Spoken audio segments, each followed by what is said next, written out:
Assalamualaikum warahmatullahi wabarakatuh. Waalaikumsalam warahmatullahi wabarakatuh. Alhamdulillahi wa kafa wassalatu wassalamu ala rasulil mujtaba Sayyidina wa habibina wa syafi'ina wa maulana Muhammadin al-Mustafa wa ala alihi wa sahbihi ahli sidqi wal wafa thumma ala kulli man ittaba'al huda. Amma ba'du, yang kami taati Bapak Firman beserta seluruh jajaran pimpinan BSI, dan yang kami taati Ketua Iktikaf beserta seluruh jajaran pengurus beserta seluruh keluarga besar Bank Syariah Indonesia, baik yang menyimak secara langsung di Masjid BSI Wisma Mandiri ini ataupun yang mengikuti secara daring. Barakallahu fikum ajmain. Puji syukur kehadirat Allah atas limpahan karunia-Nya. Kita dihimpun pada malam hari ini di dalam majelis iktikaf. Mudah-mudahan setiap langkah yang kita ayunkan ke masjid, ke rumah Allah, tiap tapaknya menggugurkan dosa-dosa kita, tiap tapaknya meninggikan derajat kita di sisi Allah Subhanahu wa Ta'ala, tiap tapaknya menjadi pemudah jalan kita semua menuju surga. Juga duduk kita semua semoga termasuk taman di antara taman-taman surga, tempat Allah mencurah-curahkan rahmat-Nya, menaungkan sayap-sayap malaikat yang memohonkan ampun untuk kita, menurunkan sakinah ke dalam hati kita, dan menyebut-nyebut nama kita semua dengan bangga pada makhluk-makhluk mulia yang ada di sisinya. Alhamdulillah, tadi kita sudah diajak oleh Pak Firman untuk mensyukuri nikmat Allah, dan orang yang menikmati kopi itu biasanya pandai bersyukur karena tafakur. Karena orang kalau menikmati kopi beneran itu, dari setiap biji yang hendak dia nikmati, dia pengen tahu dari varietas apa, ditanam di mana, tingginya dari permukaan laut berapa, pegunungannya namanya apa, di sekitarnya terhadap perkebunan-perkebunan apa, yang itu akan sangat mempengaruhi taste maupun after taste-nya gitu ya, notes-nya gitu. Sehingga kemudian orang yang meminum kopi dengan serius ini, dia pengen tahu dipanennya itu di musim penghujan atau musim kemarau begitu. Kemudian setelah dipanen, pohonnya itu usia panen itu ketika pohonnya usia berapa gitu. Kemudian untuk diproses pasca panen, apakah dengan full wash atau semi wash atau natural proses begitu. Kemudian dia pengen tahu profil roastingnya seperti apa, apakah pakai French roast mantap Prancis atau Italian roast mantap Itali, atau kemudian dia pengen dengar first crack-nya ketika biji itu pertama kali merekah di dalam roasting gitu. Apakah dia pengen profil yang light atau light to medium atau medium atau medium to dark atau dark gitu. Lalu setelah itu kemudian bagaimana dia pengen profil grindingnya sebesar-besar apa gitu ya, butiran-butirannya. Karena sangat menentukan mau pakai metode apa disajikan gitu. Apakah yang paling tradisional dan menjaminkan, kalau biasanya kalau ditubruk enak, itu diapain aja enak gitu. Iya, dan itu tadi kopi tubruk itu dulu sahabatnya, kalau di Yaman itu sahabatnya ahli ibadah. Dia digunakan untuk qiyamul lail berjam-jam, membaca Al-Quran di malam hari, menjadi temannya para ulama untuk berdiskusi, membahas berbagai persoalan keagamaan.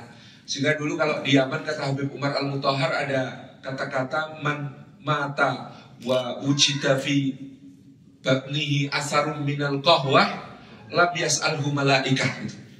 Ada orang kok meninggal dan di dalam lambungnya itu terdapat tanda-tanda asar, sisa-sisa kopi, itu di alam kubur malaikat nggak perlu nanya. Jadi kalau bukan ahli ibadah ini pasti ulama gitu. Ini kalau bukan ahli ibadah sudah pasti ulama. Itu hanya dua kemungkinan, karena dulu penikmat kopi itu seperti itu. Ini warisan yang sangat luar biasa. Dan tadi yang menikmati kopi itu rasa syukurnya Masya Allah ketika kemudian disajikan, mau pakai tubruknya kah atau yang lebih sophisticated, kemudian dia pakai alat yang ngetren di abad ke-20, abad ke-19 akhir sampai abad 20, namanya sifon gitu ya. Kemudian apakah dia mau pakai yang filter gitu ya, mau pakai Vietnam drip atau V60 atau apa gitu, atau pakai kemudian dia hendak menikmati sebagai espresso base gitu kan, dicampur macam-macam, dicampur air jadinya americano, dicampur susu tergantung susunya seberapa gitu ya, maka akan berbeda namanya gitu. Dan begitu dia mau menikmati kopi itu, dia perlu mengkalibrasi dulu antara hidung dengan mulutnya, dinikmati pengalaman olfaktorinya dulu. Jadi di hidungnya seperti apa kopi itu akan kemudian merangsang berbagai imajinasi di otaknya, lalu kemudian baru dia edarkan ke segenap penjuru bibirnya, lalu sudah itu baru kemudian dimasukkan pelan-pelan ke dalam mulutnya, diedarkan ke setiap bagian lidahnya, lalu dia menemukan di situ di mana ada rasa, oh ternyata ada asamnya ketemu, manisnya ketemu, ada notes karamelnya, ternyata di dekatnya ada perkebunan buah jadi terasa fruity, mungkin citrus, mungkin strawberry gitu ya. Kemudian ternyata juga ada perkebunan cengkeh jadi agak spicy gitu ya. Ada aksen nati juga kayak kacang gitu ya. Semuanya begitu kaya rasa yang ada dalam mulutnya, maka dia mengucapkan alhamdulillah itu dengan penuh penghayatan. Itulah bagaimana cara bersyukurnya orang yang meminum kopi dengan sangat serius. Tentu berbeda yang minum kopi tanpa ilmu. Apaan, pahit doang. Jadi memang ilmu mempengaruhi selera kita, dan ilmu mempengaruhi cara kita menyikapi sesuatu. Itulah kenapa kalau Anda ingin meningkatkan taste Anda, selera Anda, itu ilmu.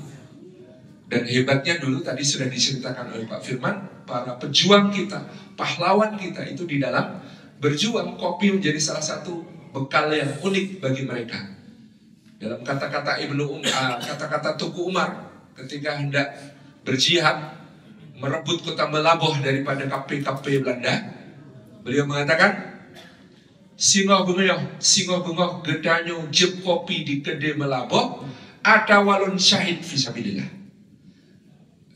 Singo bengoh gedanyo jeb kopi di kedai Melaboh atau walon syahid fisabilillah. Besok pagi kita akan meminum kopi di kedai Melabuh, atau aku yang akan syahid di jalan Allah. Ternyata syahid lebih baik daripada kopi, Pak. Itulah kenapa Teguh Umar dikaruniai kesyahidan, bukan dikaruniai minum kopi di Melabuh pada waktu itu.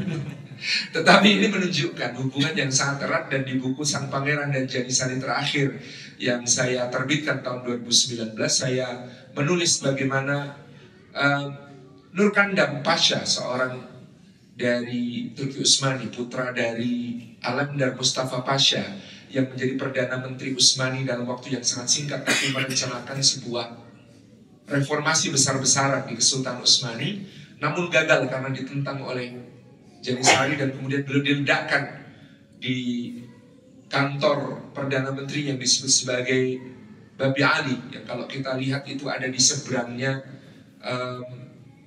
sebuah taman mawar di Istanbul, di dekat tempat yang sekarang menjadi jalan antara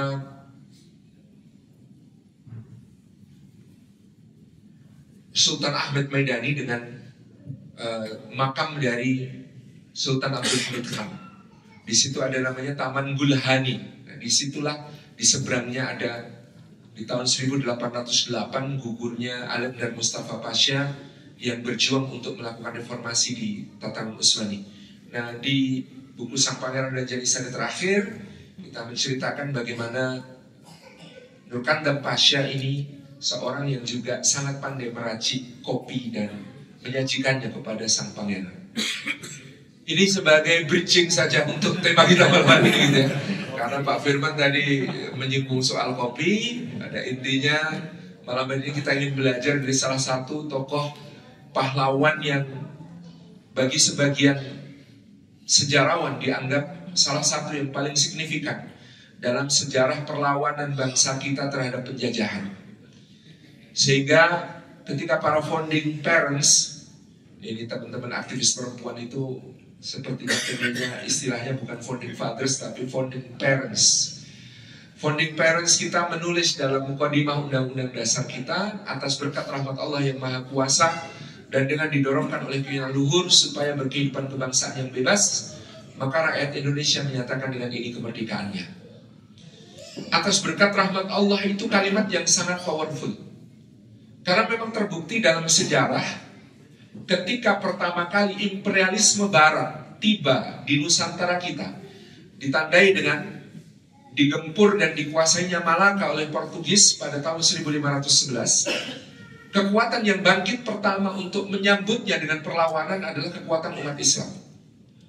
Pangeran Fathi Yunus atau dalam Babat disebut Pati Unus dari Demak, yang kemudian disebut Pangeran Sabranglor, memimpin satu armada besar yang di tahun 1512 sudah mencapai Malaka. Dan hebatnya pada saat itu yang bergabung dengan armadanya Fathi Yunus ini bukan cuma kapal-kapal Demak, tetapi kapal-kapal Tuban, kapal-kapal tentu Fathi Yunus dari Jepara, kapal-kapal Jepara, kemudian kapal-kapal dari Banjar, kapal-kapal dari Bugis, kapal-kapal dari Gresik, kapal-kapalnya Banten dan Cirebon, kapal-kapalnya Palembang dan Jambi, dan bahkan armada laut Kesultanan Aceh, semuanya menggabungkan diri dengan armada Fathi Yunus untuk menggempur Malaka.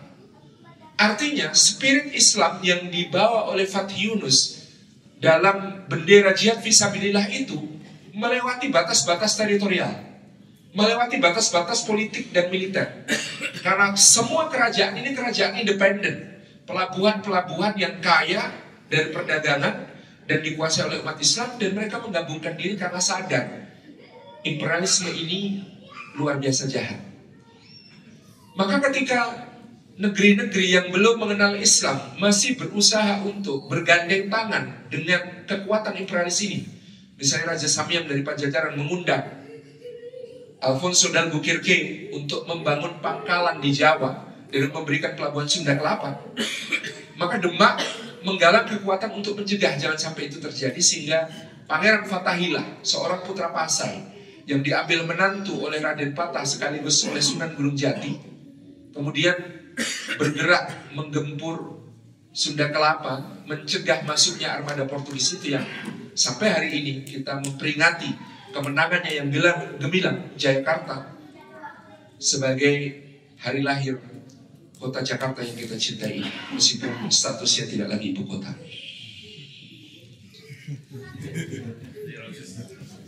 Gak apa-apa, daerah khusus tentu.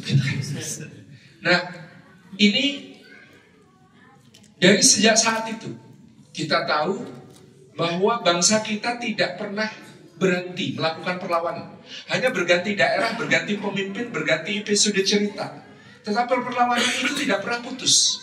Dari Sultan-Sultan Aceh, Ali Riayat Shah, Ali Mubayyad Shah, sampai nanti Iskandar Muda, bagaimana mereka terus menggalang kekuatan untuk kemudian mengimbangi Portugis di Malaka. Di Jawa muncul Sultan Agung Hayagorokosuma dari Mataram dengan musuh yang sudah berbeda, yaitu Belanda. Di timur, Babulah Datu Syah mengerahkan 3.000 armada kora-koranya untuk menggempur semua kedudukan Portugis di timur Nusantara, sampai mereka terdesak dan meminta ampun, lalu diberi tempat hanya di satu tempat di ujung Pulau Timor, di ujung timur Pulau Timor. Jadi Timor Leste itu adalah anugerah yang diberikan oleh Babulah Datu Syah kepada Portugis setelah semua kedudukannya di Nusantara Timur digempur olehnya. Itu belas kasihannya jadi kasih ujung timur Pulau Timor itu. Ya sekarang menjadi Timor Leste. Dan sang ayam jantan dari timur Hasanuddin, yang dari Banten Sultan Agung Tirtayasa, dari berbagai penjuru, berganti-ganti episodenya, tapi perlawanan tidak pernah putus. Maka saya menolak mengatakan Indonesia dijajah 350 tahun. Saya lebih memilih kosakata Nusantara 4 abad berjihad melawan penjajahan. Kalau dampak dijajah, seharusnya kita seperti Amerika.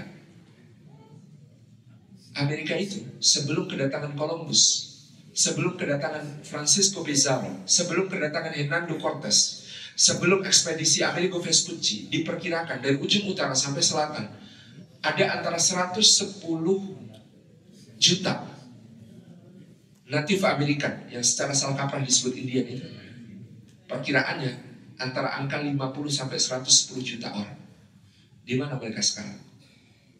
Musnah.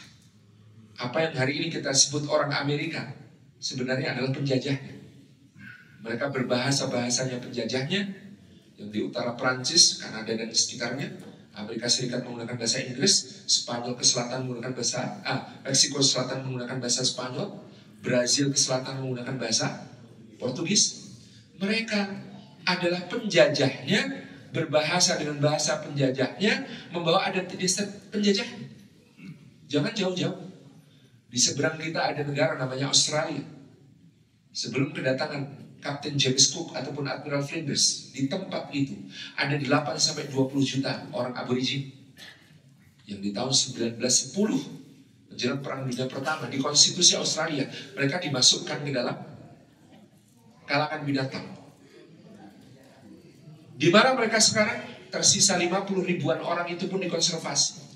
Apa yang hari ini kita sebut orang Australia adalah penjajah. Tapi Nusantara ini ngakunya dijajah 350 tahun. Lah kok kita tetap hidup pesek, kulitnya sawo mateng. Karena kita bukan dijajah semata-mata, tapi kita 4 abad berjihad melawan penjajahan. Itulah kenapa founding parents kita mengatakan atas berkat rahmat Allah. Karena atas berkat rahmat Allah itu adalah Islam. Ruh perjuangan itu adalah Islam. Maka seperti itu pula seorang Diponegoro. Bridging lagi. Maka seperti itu pula seorang Diponegoro.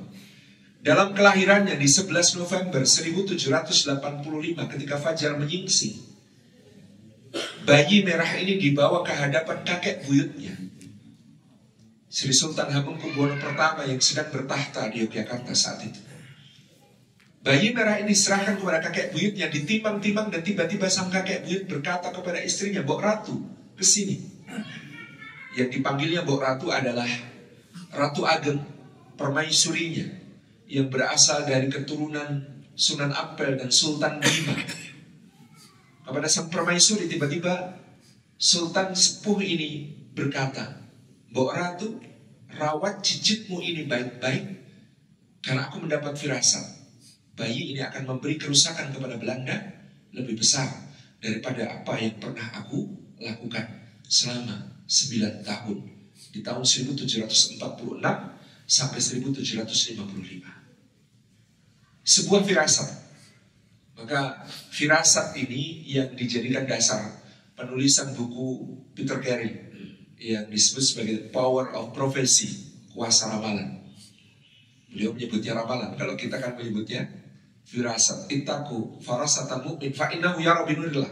Takutlah pada firasat orang beriman karena dia melihat dengan cahayanya Allah Subhanahu wa taala. Di sang kakek buyut ini sudah mengatakan, cicitku ini kalau akan memberi kerusakan kepada Belanda lebih besar daripada yang pernah aku lakukan dalam pertempuran yang disebut sebagai pertempuran Giyanti, perang Giyanti. Perang Giyanti ini sendiri dikobarkan oleh beliau, Sultan Hamengkubuwono pertama pendiri Yogyakarta, ketika dia masih seorang pangeran Kesultanan Mataram bernama Pangeran Mangkubumi. Antara tahun 1746 sampai 1755, medan perangnya bergolak antara Banyumas sampai ke Malang. Sangat luas. Dalam peperangan dahsyat itu, Gubernur Jenderal Gustav Willem Baron van Imhoff mati terkepung di Benteng Ungaran. Dan dalam peperangan itu, Belanda yang waktu itu masih dalam bentuk sebuah kongsi dagang VOC nyaris mengalami kebangkrutan, sehingga ketika seorang dari Turki Utsmani bernama Syarif Besar Syekh Ibrahim mendarat di Batavia, dia dibujuk untuk menjadi juru runding kepada sang pangeran Mangkubumi. Syarif Besar Syekh Ibrahim berhasil meyakinkan Pangeran Mangkubumi untuk menghentikan perang dengan imbalan dia mendapatkan separuh Kesultanan Mataram yang merdeka tanpa intervensi Belanda. Sementara separuh lagi tetap menjadi kekuasaan keponakannya, Susuhunan Pakubuwono III di Surakarta. Dari keluarga seperti inilah Diponegoro yang waktu lahir diberi nama Mustohar. Mustohar sendiri punya arti orang yang akan berjuang demi kesucian. Mustohar ini dalam timbangan sang kakek buyut lalu diberikan kepada nenek buyutnya, Ratu Ageng. Ratu Ageng ini nama mudanya Niken Larayuwati, seorang perempuan yang menakjubkan. Sehingga wujud sosok seperti Ratu Ageng dan perempuan sezamannya. Dan itu masih akan ada beberapa sosok-sosok lain seperti Raden Ayu Yudokusumo di Ngawi yang memimpin perjuangan selama perang Diponegoro di wilayah Madiun Raya. Juga Raden Ayu Serang atau Nyi Ageng Serang yang memimpin perang di wilayah Kulon Progo sampai ke Bagelen pada saat itu. Perempuan-perempuan perkasa. Jadi kalau ada yang mengira sebelum Kartini perempuan Jawa itu terkungkung, terbelenggu, berada di sudut dapur, sumur, kasur, mereka keliru membaca sejarah.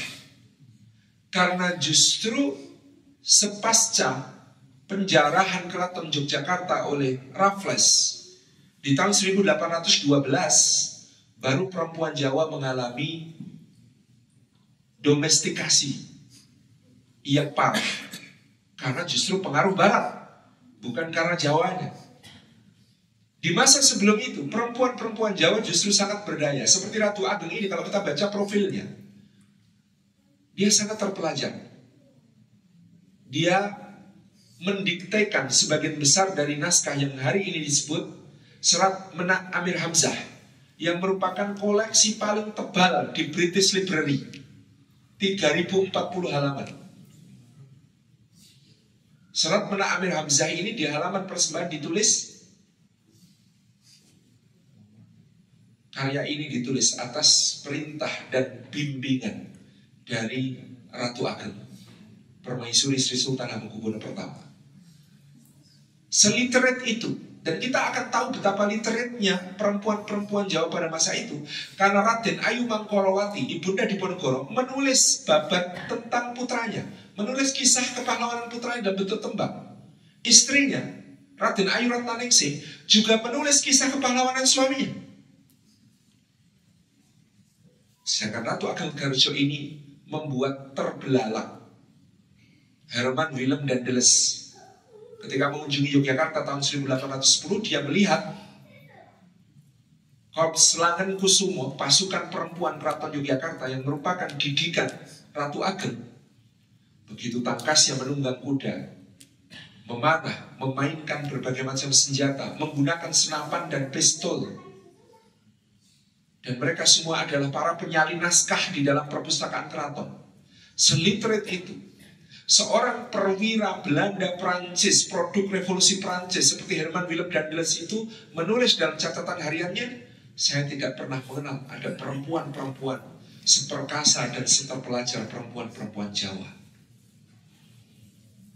Maka di tangan seorang Ratu Ageng yang tangkas berkuda, mendampingi suaminya 9 tahun, berjihad melawan VOC dari antara tahun 1746 sampai 1755 itu. Dan seorang yang sangat terpelajar, seorang yang alimah karena dia putri seorang ulama besar di Derpoyutan, di Majanjati, Sragen.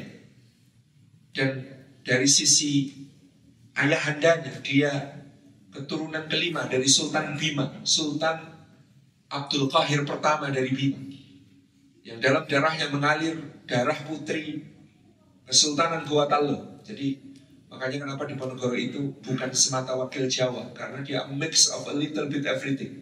Jadi diri Diponegoro itu mengalir berbagai macam darah dari seluruh Nusantara. Ada darah Banda, ada darah Bugis Makassar, ada darah Bima, ada darah Madura, itu. Ada darah Aceh, ada darah Minang, ada macam-macam pada dirinya. Di tangan perempuan perkasa inilah Diponegoro dididik pada saat itu. Diajak keluar dari keraton. Sebenarnya Diponegoro adalah putra sulung dari Raden Mas Surojo yang kelak akan bertahta sebagai Hamengkubuwono III. Dia diajak keluar dari keraton, diajak membuka sebuah lahan pertanian di wilayah yang sekarang disebut Tegal Rejo. Tegal Rejo ini akan berkembang menjadi sebuah puri pangeran di luar istana yang paling makmur. Kelak ketika Diponegoro meninggalkan Puri Tegalrejo pada Agustus 1825, Puri Tegalrejo itu menaungi 3.000 kepala keluarga dan memiliki 300 pelayan, 70 orang perawat kuda. Untuk sebuah kediaman pangeran, itu kediaman pangeran yang sangat luar biasa. Di masa kecilnya Diponegoro diperkenalkan oleh neneknya, nenek buyutnya ini, Ratu Ageng, pada dua dunia yang sangat mempengaruhi hidupnya sepanjang umurnya nanti. Dunia pertama adalah dunia petani, dunia rakyat kecil, dunia orang-orang yang sederhana dan bersahaja. Setiap hari Ratu Ageng yang permaisuri sultan itu turun ke sawah, mengajak cicit kecilnya ini turun ke sawah, menanam padi bersama para petani, mengirim makanan untuk menjadi ransum mereka di siang hari, menyambut mereka pulang dari sawah di petang hari. Diponegoro kecil alias Mustohan di usia itu diajak untuk peka dan memahami apa yang dirasakan masyarakat kecil. Itu yang akan sangat mempengaruhi kenapa dia bisa menjadi seorang pahlawan besar di masa yang akan datang. Yang kedua, dunia yang diperkenalkan Ratu Ageng adalah dunia santri. Setiap Jumat sampai Ahad, Ratu Ageng memanggil ulama-ulama dari berbagai penjuru wilayah kesultanan. Kiai Ageng Dadapan, Kiai Guru Melangi, Kiai Guru Bagelen, Kiai Guru Luwanu, Kiai Guru Dongkelan, Kiai Guru Kasongan. Ulama-ulama ini diminta setiap akhir pekan berada di Puri Tegalrejo untuk menghatamkan kitab-kitab tertentu sesuai keinginan Ratu Ageng. Diponegoro kecil mengingat bagaimana dia mengaji Patakul Mungim, Patakul Wahab, Patakul Qorib, Fathul Mu'in, Fathul Qorib, Fathul Wahab. Bagaimana dia mengaji Tuhfah, bagaimana dia mengaji Nihayah. Diponegoro kecil mengingat bagaimana juga ada ulama-ulama keraton seperti Khatib Abu Yamin dan lain sebagainya, yang dipanggil untuk membacakan juga hasanah-hasanah ulama Nusantara seperti Sulalatus Salatin, Tajul Muluk, Nasihatul Muluk, kitab-kitab tentang ketatanegaraan yang kemudian dengan sangat fasih difahami oleh Diponegoro. Jadi dunia santri mempengaruhi jiwa sang pangeran dengan pemahaman keagamaan yang mendalam sekaligus penghayatan tentang ibadah dan penghayatan tentang kesolehan. Di dua dunia itulah Ratu Ageng membimbing Diponegoro kecil dalam kesederhanaan hidup. Diponegoro kecil bercerita betapa galaknya nenek buyutnya ini, Ratu Ageng ini, mendisiplinkannya dalam berbagai urusan. Maka kita selalu ingat, pahlawan-pahlawan besar itu ditempa dengan kesulitan, ditempa dengan perjuangan, ditempa di tempat-tempat yang tidak memberikan kepada mereka kenyamanan dan keserbaadaan. Dari situ kita mengingat doanya Nabi Ibrahim alaihissalam, Rabbana inni askantu min dzurriyyati biwadin ghairi dzi zar'in 'inda baitikal muharram Rabbana liyuqimus shalah faj'al afidatan minan nasi tahwi ilaihim warzuqhum minas thamarati la'allahum yashkurun. Surah Ibrahim ayat ke-37. Kata Nabi Ibrahim alaihissalam, duhai Rabb kami, sesungguhnya aku menempatkan sebagian di antara keturunanku di lembah yang tidak bertanaman di dekat rumah engkau yang mulia. Duhai Rabb kami, supaya mereka menegakkan sholat, maka jadikanlah hati banyak manusia cenderung untuk mencintai mereka, menyayangi mereka, dan karuniakanlah mereka ya Allah rezeki dari buah-buahan, mudah-mudahan mereka bersyukur. Ini doa tapi sekaligus metode pendidikan untuk melahirkan orang-orang besar. Semua orang besar yang disebut Al-Quran itu kalau bukan yatim diyatimkan, Pak. Kalau bukan yatim diyatimkan. Kita tahu Musa alaihissalam, kita tidak tahu siapa bapaknya. Kita tahu Ibrahim alaihissalam bapaknya sudah meninggal, tetapi dia dirawat oleh paman yang sangat dia hormati, mengasuhnya sejak kecil, namanya Azar. Jadi menurut Imam Asy'uti dalam Ad-Durrul Mansur maupun Lubabun Nuqul fi Asbabin Nuzul, Azar itu bukan bapak, karena bapak Ibrahim yang kandung namanya Tareh dan sudah meninggal. Sebagaimana Rasulullah Muhammad, bapaknya Abdullah, sudah meninggal dan dia dirawat oleh Abu Thalib. Jadi kedudukan Azar bagi Ibrahim seperti Abu Thalib bagi Muhammad SAW. Nah, Ibrahim ketika memiliki anak, maka Ismail itu nggak yatim, tapi diyatimkan. Isa tidak punya ayah. Rasulullah Muhammad SAW yatim. Nabi Yusuf alaihissalam dipersiapkan menjadi orang besar dengan disapih dari orang tua, dijauhkan dari orang tua. Ini bukan berarti bapak-bapak itu tidak penting. Bapak-bapak ini tetap penting, interaksinya dengan anak-anak sangat signifikan hadirnya. Sebagaimana Ibrahim dalam keterbatasan waktu untuk bertemu dengan anak juga hadir secara signifikan mendidik anak-anaknya. Tapi biwadin ghairi dzar'in, metode pendidikan pentingnya adalah menempatkan mereka di tempat yang tidak serba kecukupan, tidak serba ada, tidak serba keturutan, tidak apa-apa dipenuhi. Itu penting. Maka cara menyayangi anak kita itu bukan apa-apa dipenuhi, apa-apa dituruti, apa-apa dibelikan, apa-apa disediakan. Karena itu bukan mendidik, itu menghancurkan. Seperti kalau kita lihat ada kupu-kupu mau keluar dari kepompongnya gitu. Itu kalau kita melihat Pak, ada kupu-kupu muda mau keluar dari kepompong, itu kita pasti iba Pak, kita pasti kasihan. Dia itu berusaha untuk merobek lapisan kepompong, itu sulit sekali. Tapi kalau kasihan kita membuat kita mengambil gunting, lalu kita potong kepompongnya sehingga dia bisa keluar dengan mudah, kita bukan menolong, kita membunuh. Karena kupu-kupu untuk terbang membutuhkan kekuatan otot sayapnya. Otot sayap itu kekuatannya diperoleh dari latihannya selama kemudian dia harus merobek kepompong itu. Kalau itu dibantu, maka kupu-kupu itu tidak bisa terbang. Dan kupu-kupu yang tidak bisa terbang itu hanya beberapa menit umurnya, karena pasti akan langsung dirubung semut dan binatang-binatang lain. Sama dengan anak-anak kita. Itulah kenapa membentuk pahlawan besar seperti di Ponorogo, sang nenek Ratu Ageng mengingat pesan suaminya, didik dengan baik. Itu ternyata tidak dengan diberi fasilitas yang paling memadai, tetapi ditarik keluar dari keraton, ditempatkan di Puri Tegalrejo yang sederhana, hidup bersama para petani miskin. Yang kedua, kata Nabi Ibrahim, "Ainda baitikal muharram", di dekat rumah engkau yang mulia, di dekat syiar ibadah, di dekat simbol-simbol ketaatan, di dekat suasana spiritualitas yang hanya bersandar kepada Allah Subhanahu wa Ta'ala.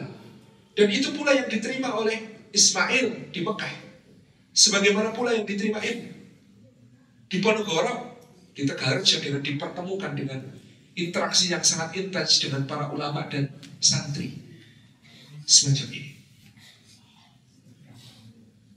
Maka tumbuhlah anak muda ini dalam dua dunia yang menempanya menjadi pejuang, dunia santri dan dunia petani, dunia ibadah serta ilmu dan dunia perjuangan hidup, keprihatinan, kesederhanaan, kesahajaan.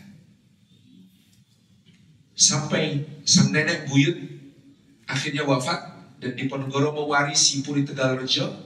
Dia berhasil mengembangkannya menjadi tempat yang menjadi melting pot, meeting point dari berbagai kecendikawanan. Paman-pamannya, para pangeran di Kesultanan Yogyakarta, datang menemuinya di Puri Tegalrejo untuk merundingkan berbagai masalah kenegaraan. Para petani dari berbagai penjuru mengadukan tentang pajak-pajak yang berat yang harus mereka tanggung dan panen mereka yang gagal.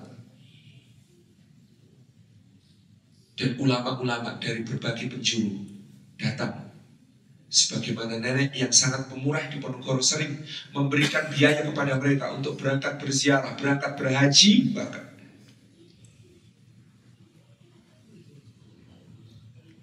Sukoharjo ini menjadi satu hotspot bagi sebuah gerakan untuk perubahan pada saat itu.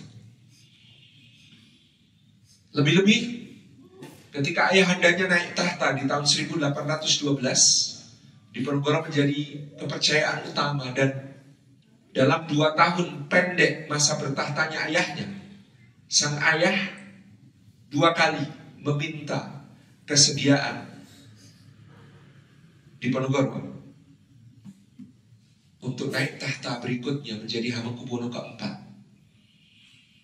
Tapi Diponegoro memperhatikan bagaimana ayahnya sangat tertekan oleh Gubernur Jenderal Thomas Stamford Raffles pada saat itu, dan melihat bagaimana kakeknya Hamengkubuwono II juga pernah sangat tertekan oleh Gubernur Jenderal Napoleon di Jawa, Herman Willem Daendels.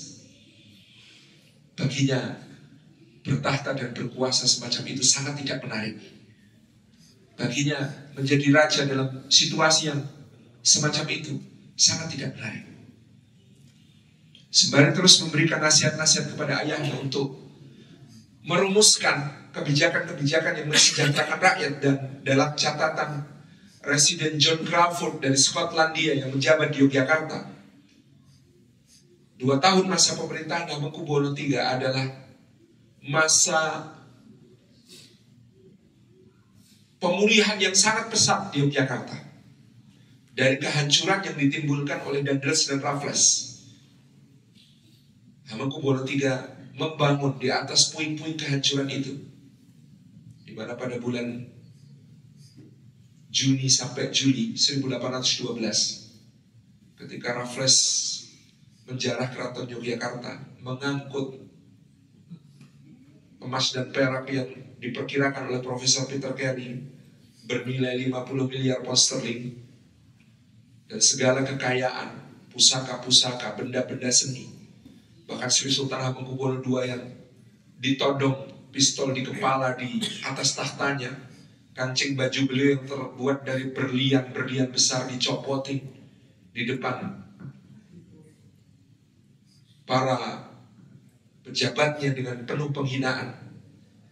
Kehancuran yang semacam itu yang harus dihadapi oleh Hamengkubuwono III ketika naik tahta, dan dia berjuang untuk memulihkan kondisi keraton dan kemakmuran rakyat. Dan 2 tahun itu dicatat oleh John Crawford sebagai sebuah keberhasilan. Sementara Diponegoro sendiri, bukan cuma ayahandanya, tetapi Residen John Crawford pun berulang kali meminta agar dia menerima tawaran ayahnya, karena dia tidak melihat ada pangeran lain yang secakap Diponegoro dalam mengurus urusan pemerintahan. Diponegoro kekeh menolak tawaran-tawaran itu. Dia mengajukan adiknya Raden Mas Hamzah, dalam teks Jawa disebut Raden Mas Ambiah, bahasa Arabnya itu Hamzah gitu, dipanggilnya Ambiah, yang kemudian sang adik ini diawasi pendidikannya oleh Diponegoro, meskipun Diponegoro menulis dalam babatnya yang ditulis di Manado, dia sebenarnya kecewa kepada adiknya karena belajarnya lambat gitu. Belajarnya lambat. Tapi sang adik akhirnya naik tahta sebagai Hamengkubuwono keempat. Bertahta tidak lama,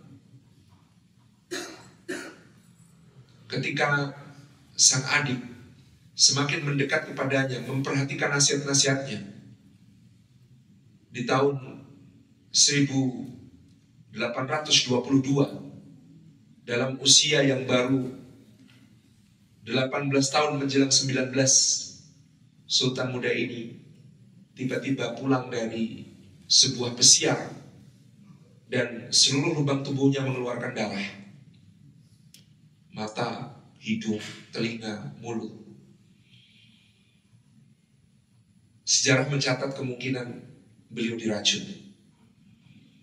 Dan motif meracuni ini sepertinya karena Hamengkubuwono IV semakin mendekat dan menerima nasihat-nasihat kakaknya. Lalu digantikan oleh putranya yang masih berusia 2,5 tahun.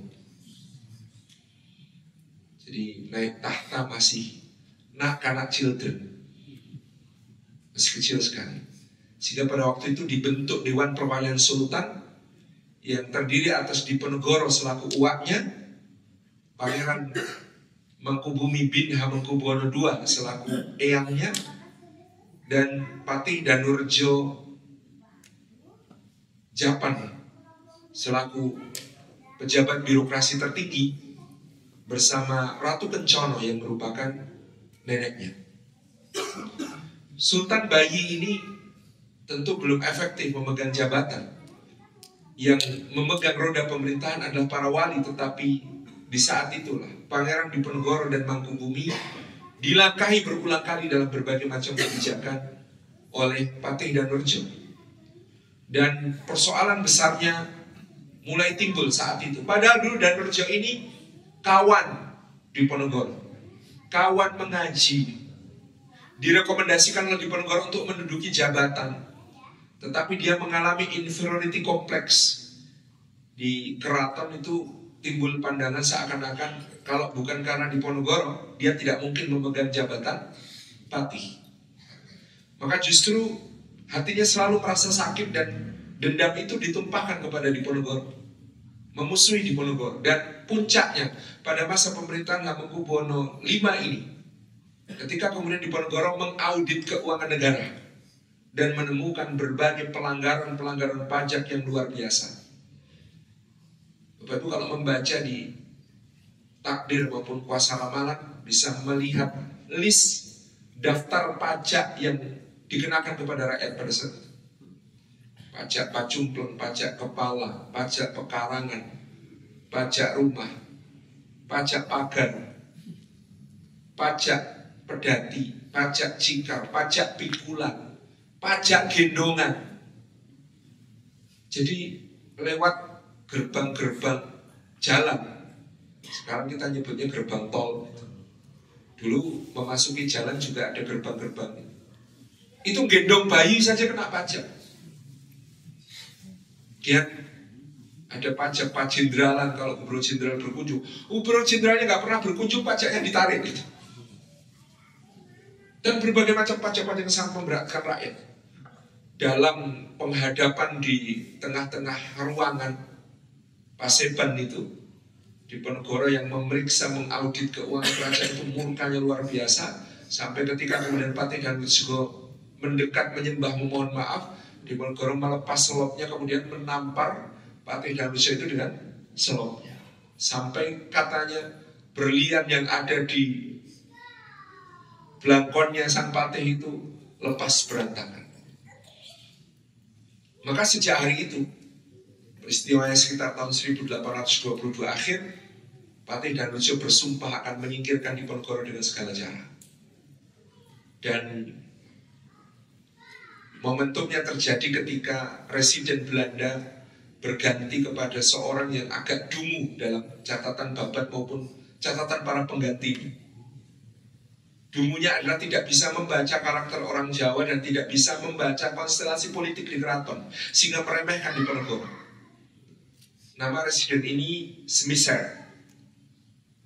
Residen sebelumnya yang oleh Diponegoro digambarkan sebenarnya lebih jahat tapi lebih pandai untuk bergaul dengan orang Jawa, seperti Nahis van Bors.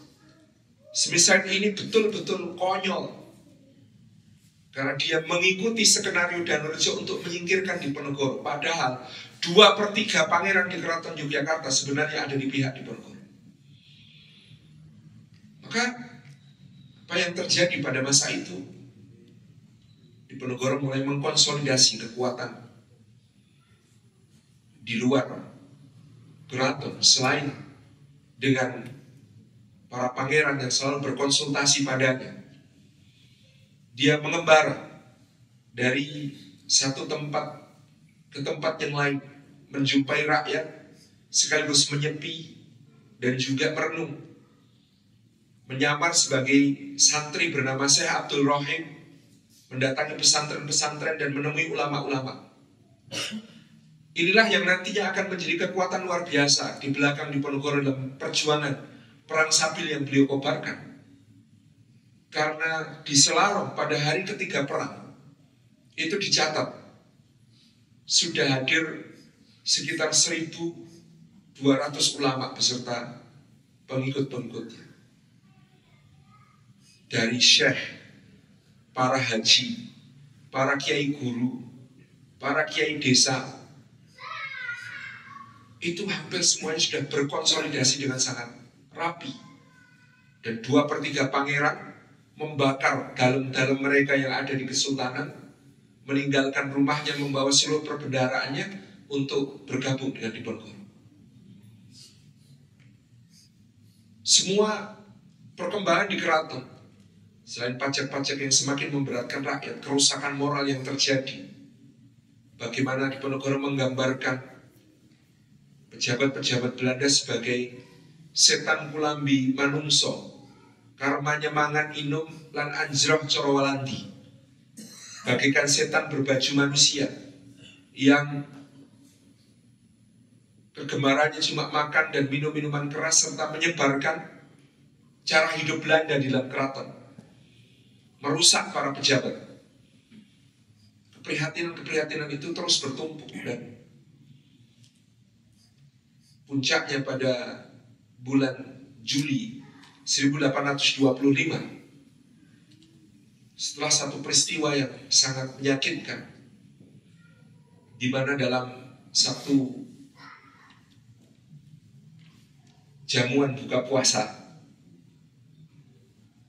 orang-orang Belanda mengejek Diponegoro yang tidak mau meminum Jenever, minuman keras ala Belanda. Patih dan Rejo memutuskan untuk memprovokasi Residen Semester bahwa Diponegoro harus ditindak duluan. Caranya bagaimana? Belanda tahun itu memulai proyek pembangunan jalan raya Yogyakarta menuju Magelang. Sebenarnya jalan raya Yogyakarta menuju Magelang itu, kalau dari arah Tugu Pal Putih yang kita kenal sekarang, Tugu Golong Gilik dulu namanya, ke arah Yogyakarta itu bisa lurus ke arah utara, ke arah Magelang itu bisa lurus ke arah utara. Tapi dasar memang hendak memprovokasi, maka Danurejo meminta agar proyek itu dibelokkan ke arah barat, menabrak pagar Puri, Tegalrejo dan melintasi makam leluhur Pangeran Diponegoro. Diponegoro sendiri tidak terpancing, tetapi rakyat Tegalrejo jelas murka melihat tanah leluhur junjungannya diperlakukan seperti itu. Maka ketika pagi patok-patok penanda proyek jalan dipasang, sorenya oleh rakyat patok-patoknya dicabut diganti dengan tombak. Maka ini menjadi kasus belli sebagai catatan untuk memulai perang, karena pagi berikutnya pasukan kavaleri Husar Belanda disertai dengan artileri sudah bergerak menuju ke Tegalrejo, disertai dengan pasukan yang sangat banyak. Dan 18 Agustus 1825 Puri Tegalrejo sudah dibombardir dengan sangat dahsyat pada hari itu. Seluruh bagian Puri dan gandok-gandok pun terbakar hebat, termasuk masjid yang baru belum lama diselesaikan oleh Pangeran Diponegoro. Konon dalam babatnya beliau menulis, tidak ada yang membuat saya menitikkan air mata dari seluruh Puri yang terbakar habis itu, kecuali masjid. Diponegoro menjebol tembok ke arah barat dan kemudian lolos bersama para pengikutnya melintasi tanah-tanah persawahan yang mulai basah dan terus bergerak ke arah barat menyusuri Kali Bedok, berbelok ke selatan, kemudian menuju ke Selarong seperti yang kemudian tercatat dalam sejarah. Hari itu 18 Agustus 1825, satu perang besar yang akan tercatat dalam sejarah sebagai Perang Jawa dimulai. karena waktu yang terbatas kita melompat pada pembahasan bahwa perang ini adalah perang terdahsyat yang dihadapi kolonial Belanda selama masa penjajahan di Indonesia. Memang tidak panjang, 1825 sampai 1830, katanya Ba'da Maghrib. Cuma 5 menit. Tapi dalam 5 tahun itu, Belanda menghabiskan anggaran untuk menghadapi Diponegoro sekitar 20 juta gulden. Berapakah 20 juta gulden di masa itu? Gambarannya begini. Pendapatan kerajaan Belanda dari seluruh wilayah jajahannya di Pasifik maupun Atlantik, jadi di benua Amerika maupun Afrika maupun Asia, termasuk Formosa, Taiwan, Nusantara, Sri Lanka, Afrika Selatan, kemudian Suriname dan koloni-koloni lain. Itu kalau ditotal dalam setahun hanya dapat 2 juta gulden. Artinya untuk menghadapi Diponegoro selama 5 tahun, Belanda menghabiskan pendapatan selama 10 tahun dari seluruh wilayah jajahan. 15.000 serdadu Belanda tewas, 8.000 serdadu Eropa dan 7.000 serdadu Hooptruppen. Konon jumlah itu bahkan lebih besar daripada serdadu Belanda yang tewas selama perang Napoleon. Dan untuk menghadapi Diponegoro dengan siasat gerilyanya yang luar biasa sangat mobile dalam menggerakkan pasukan dari satu wilayah ke wilayah lain, Jenderal Van Gien, salah satu komandan Belanda, pernah mencatat Diponegoro itu dia kejar di wilayah Borobudur pada suatu pagi. Tiba-tiba sore harinya sudah muncul di wilayah Gedongan, Tempel Sleman. Ketika dikejar ke arah Sleman, pasukan Diponegoro yang memberikan pukulan telak kepada barisan artilerinya itu tiba-tiba menghilang dan sudah muncul di wilayah Klaten. Pergerakannya sangat cepat dan luar biasa mobile dengan dukungan rakyat yang luar biasa. Bahkan perwira-perwira lapangan tertinggi seperti Kolonel Clarence, kemudian beberapa perwira yang lain itu mencatat. Kami heran bagaimana kemudian logistik pasukan Diponegoro itu didistribusikan oleh warga-warga desa dengan sangat efektif. Bayangkan pasukan Diponegoro bisa berkumpul 3.000 sampai 5.000 orang. Itu bikin makan bergizi gratis siangnya aja susah. Pengadaannya bagaimana, distribusinya bagaimana gitu. Dan itu menakjubkan. Nah, untuk menghadapi itu, maka seorang perwira dari Prusia, perwira Zeni yang sangat berpengalaman, itu di tahun 1826 akhir mengusulkan satu strategi yang sangat mahal kepada Jenderal Hendrik Marcus de Kock, panglima tertinggi pasukan kerajaan Belanda di Nusantara. Siasat itu namanya Stelsel Benteng. Dengan cara membangun benteng-benteng di setiap wilayah yang dikuasai oleh Belanda dan menghubungkannya dengan jalur kuda yang cepat untuk memutus gerak cepat pasukan Diponegoro dan memutus jalur logistiknya. Maka sepanjang tahun 1827 sampai 1829, Belanda dengan mengeluarkan biaya yang sangat besar membangun kira-kira 280 benteng membentang dari Banyumas di barat sampai ke Kertosono di timur, demi menyekat-nyekat jalur-jalur gerilya Pangeran Diponegoro itu. Dan ternyata memang ini efektif, cuma memang mahal sekali. Sehingga kebangkrutan kerajaan Belanda di akhir perang Diponegoro itu tidak terhindarkan. Maka menurut Profesor Peter Carey, ada satu negara di Eropa yang berutang besar kepada Diponegoro. Karena tanpa perang Diponegoro dia tidak akan bisa merdeka. Negara itu namanya Belgia, ibu kota Uni Eropa sekarang. Belgia itu orang-orang Flanders itu memberontak terhadap Belanda karena mereka berbahasa Perancis mayoritasnya. Dan pemberontakan itu baru bisa berhasil menjadi sebuah negara Belgia yang merdeka pada tahun 1831. Ketika Belanda sedang bangkrut-bangkrutnya pasca perang Diponegoro. Maka ada yang menyebut perang Diponegoro ini seakan-akan menendang bola salju menjadi kemerdekaan Indonesia. Karena apa? rangkaian peristiwa pasca perang Diponegoro itu kausalitasnya tidak bisa dibantah. Perang Diponegoro membangkrutkan, maka Belanda mengutus seorang gubernur jenderal yang sangat cerdas, namanya Johannes van den Bosch. Johannes van den Bosch inilah yang merancang satu sistem penjajahan baru di Nusantara. Nama sistem penjajahan baru itu Kulturstelsel, tanam paksa. Dulu Belanda menjajah, itu narik pajak, merampas kekayaan raja-raja, adu domba satu sama lain, ambil konsesi dari yang dibantu, kan gitu. Cara lama. Cara baru penjajahnya adalah petakan semua lahan di tempat-tempat subur di Jawa dan Sumatera, riset baik-baik apa yang cocok menjadi komoditas di situ, pilih komoditas yang paling laku mahal di pasar Eropa. Dan itu yang dilakukan oleh Van den Bosch, sehingga 40 tahun pertama tanam paksa 1830 sampai 1870, devisa yang dihasilkan dari tanam paksa di Nusantara untuk Belanda itu bernilai 850 juta gulden. Di tahun 1870, Belanda menjadi negara dengan cadangan devisa terbesar di Eropa. Karena apa?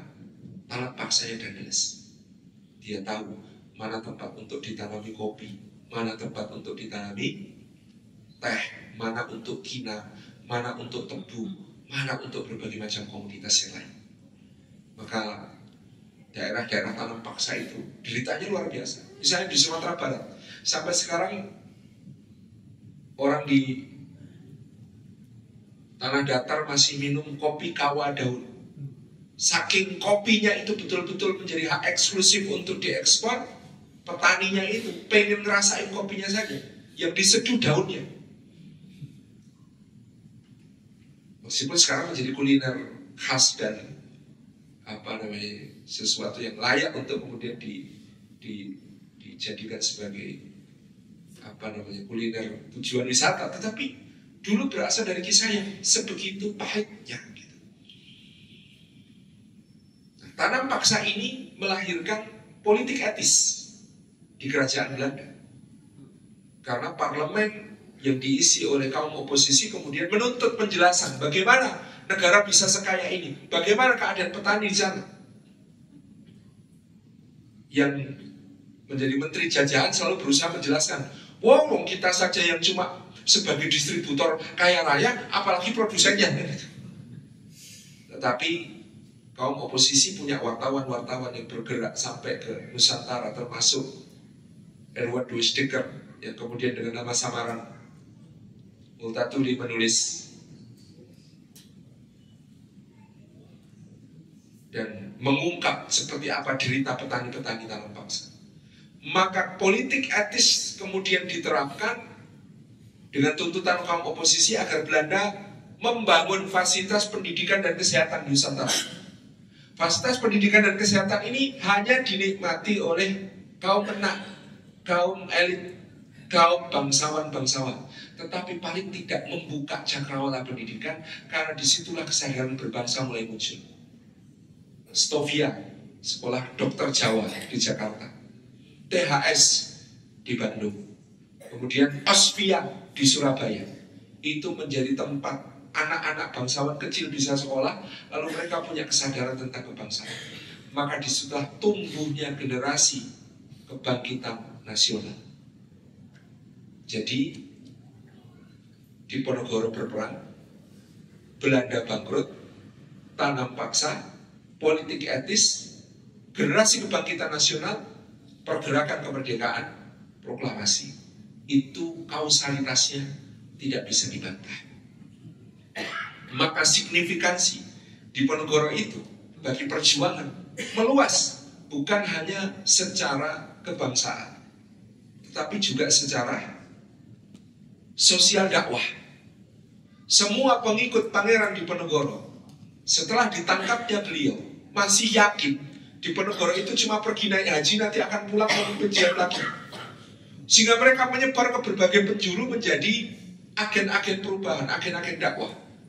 Mereka menandai dirinya dengan sawu. Jadi kalau Anda punya kakek buyut, di rumah kakek buyut Anda itu dulu masih ada pohon sawo usianya kira-kira 200 tahun. Maka bisa dipastikan Anda adalah jejaring pasukannya Pangeran Diponegoro. Keturunan dari jejaring pasukannya Perang Diponegoro. Karena sawo, kodenya itu sawo. Sawo itu sawu sufufakum. Sawo itu sawu sufufakum. Senantiasa harus meluruskan saf, karena tadi ayat yang dibaca innallaha yuhibbul ladzina yuqatiluna fi sabilihi saffan ka'annahum bunyanun marsus. Sesungguhnya Allah mencintai orang yang berperang di jalannya dalam keadaan bersaf-saf, barisan-barisan yang tertata rapi, seakan mereka adalah bangunan yang kokoh. Maka sawu. Kalau dzuriyah, penanda di situ adalah dzuriyahnya Pangeran Diponegoro, pohonnya kemuning. Tahu pohon kemuning? Muraya paniculata kalau nggak salah nama artinya. Nanti bisa di Google. Pohon kemuning. Jadi jejaring ini hidup. Ada yang mendirikan desa-desa. Orang dari Banyumas sampai ke wilayah Kediri, Blitar, itu paling bangga kalau menyebut pendiri desa kami ini adalah pelarian Perang Diponegoro. Anda bisa cek desa-desa yang didirikan oleh laskar-laskar Diponegoro. Kemudian pesantren-pesantren, hampir semua pesantren besar yang eksis sampai hari ini memiliki kaitan dengan jejaring selama Perang Jawa terjadi. Ulama-ulamanya yang kemudian berada di berbagai penjuru. Bahkan ketika ulamanya dibuang, dia pun menjadi tonggak dakwah yang luar biasa. Contoh, Kiai Mojo, penasehat utama dan yang mendampingi Diponegoro sebagai ulama besar selama perang. Kiai Mojo ini berasal dari daerah Mojo, antara Klaten dan Boyolali sekarang. Kemudian dibuangnya itu ke Tondano. Tondano ini ada di pedalaman Minahasa. Ketika dibuang ke Tondano, beliau membawa serta santri-santrinya, 60 pengikut, dan kemudian berdakwah di situ. Bahkan putranya, namanya Ghazali, yang meneruskan marga Mojo, itu menikahi putri tercantik dari tanah Minahasa yang digambarkan kulitnya itu seperti putih telur. Kemudian saudara-saudaranya ada Kiai Pulukatan, Kiai Baderan, Kiai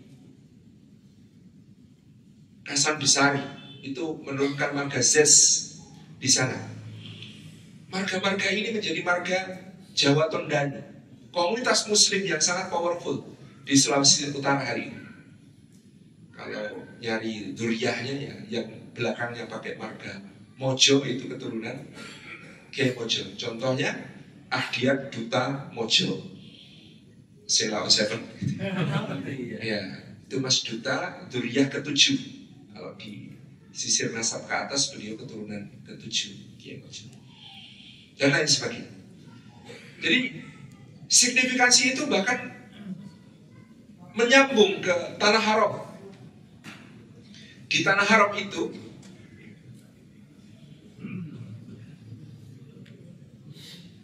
generasi demi generasi para ulama terus melakukan perlawanan kepada penjajahan. Syekh Abdul Somad Al-Falimbani yang berasal dari Palembang, Sumatera Selatan. Syekh Abdul Somad Al-Falimbani, Mufti Masjidil Haram, itu punya satu kitab yang merupakan kumpulan surat beliau.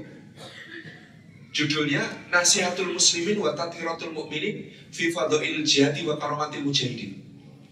Nasihat kaum muslimin dan pengingat kaum mukminin tentang keutamaan jihad dan kemuliaan mujahidin. Isinya semua surat yang beliau kirimkan untuk raja-raja Nusantara. Ada surat untuk Pakubuwono III, surat untuk Mangkunegoro I, ada surat untuk Sri Sultan Hamengkubuwono I, ada surat untuk raja-raja Melayu, Sultan Langkat, Sultan Delhi, ada raja-raja di Semenanjung, ada raja-raja di Kalimantan, ada raja-raja di... Semua dikirimi surat oleh beliau untuk disemangati berjihad fisabilillah. Syekh Abdul Somad pula punya murid Syekh Daud Al-Fatani dari Patani, Thailand Selatan. Syekh Daud Al-Fatani ini kemudian punya banyak murid, nanti termasuk yang kemudian datang di tahun 1830 ada Syekh Muhammad Nawawi Al-Bantani. Dan Syekh Muhammad Nawawi Al-Bantani itu keluar dari wilayah Banten ketika kemudian terjadi persekusi para ulama di Banten pada saat itu. Menjadi imam Masjidil Haram pada zamannya. Kemudian ada Syekh Mahfud At-Tarmasi, ada Syekh Ahmad Khatib Al-Minangkabawi. Mata rantai ulama di Haramain ini, jiwa ruh perjuangannya terus disambung. Dan melalui Syekh Ahmad Khatib kita punya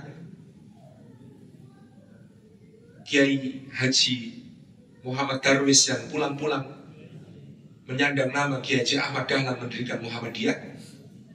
Kita punya Hadratus Syekh Hasyim As'ari yang mendirikan Nahdlatul Ulama. Kita punya Umar Said. Umar Said ini seorang wedono di Klejo Madiun yang memaksa keluar dari dinas pemerintahan untuk bisa berhaji. Karena setelah 1902 melarang semua pamreh praja untuk berhaji. Dia berhaji. Di Jeddah dia ketemu seorang penerjemah di konsul Belanda di Jeddah. Namanya Masyhudul Haq. Masyhudul Haq ini penerima beasiswa yang dilimpahkan oleh seorang putri Jepara namanya Raden Ajeng Kartini. Karena Kartini dipaksa kawin, maka beasiswanya tidak ada yang pakai. Oleh Kartini diminta untuk diberikan kepada seorang pemuda Minang yang sangat cemerlang bernama Masyhudul Haq. Lalu Masyhudul Haq ini menjadi penerjemah konsul Belanda di Jeddah, sangat fasih berbahasa Arab. Dan kemudian ketemulah Umar Said dan Masyhudul Haq. Masyhudul Haq mengantar Umar Said kepada pamannya Ahmad Khatib Al-Minangkabawi. Diskusi intens terjadi di antara mereka. Pulang dari haji, Umar Said kemudian diserai oleh Haji Samanhudi untuk membesarkan Syarikat Islam. Maka dia memindahkan markas Syarikat Islam dari Solo ke Surabaya. Dan di Surabaya itulah dia mendidik para bapak bangsa termasuk Soekarno. Mata rantai itu terus berlanjut. Syarikat Islam pada zamannya sampai-sampai membuat Umar Said Cokroaminoto digelari Raja Jawa tanpa mahkota. Ketika Syarikat Islam besar, dia panggil Masyhudul Haq pulang untuk membantunya. Lalu Masyhudul Haq ini dikenal sebagai Haji Agus Agus Salim. Dan duo ini yang menjadikan di tahun 1919 Syarikat Islam itu punya 2,7 juta anggota aktif. Partai politik terbesar dalam sejarah pergerakan di Hindia Belanda. Dan Cokroaminoto menggedor dengan pidatonya di Volksraad tentang Selbestur, satu kata yang kemudian sangat ditakuti Belanda. Cuma mengatakan Selbestur, hak untuk memerintah diri sendiri. Dan Cokroaminoto membina anggota Syarikat Islam dengan kata-kata sebersih-bersih tauhid, setinggi-tinggi ilmu, sepandai-pandai siasat. Sebersih-bersih tauhid, setinggi-tinggi ilmu, sepandai-pandai siasat. Jadi ini semua bermula dari seorang pangeran yang keluar dari istana dan bahkan meninggalkan purinya yang nyaman untuk berjuang, keluar masuk hutan dengan hanya ditemani oleh pada suatu masa di akhir 2 orang yang bernama Banten Wareng dan Joyo Suroto. Tetapi ketika berunding dengan Belanda dengan gagahnya, dia berkata kepada Kolonel Clarence, ketika Kolonel Clarence menanyakan, setiap melewati benteng Belanda dari wilayah Bagelen Barat menuju ke Magelang untuk berunding, berapa tembakan salvo penghormatan yang pangeran minta dari setiap benteng Belanda? Diponegoro mengatakan 75. Kenapa 75? 70 adalah untuk para syuhada perang Uhud, 4 adalah Khulafaur Rasyidin, 1 adalah untuk Nabi Muhammad SAW. Lalu ternyata Clarence mengajukan keringanan. Bagaimana kalau 25 saja? karena anggaran kami sudah habis untuk peluru sebanyak itu. Maka pangeran mengatakan, gak perlu, saya tidak perlu tembakan salvo. Sepanjang perang ini kalian pernah melepaskan 100.000 tembakan ke arah saya dan tidak satu pun yang kena. Cukuplah itu sebagai penghormatan dari kalian untuk saya. Terima kasih. Assalamualaikum.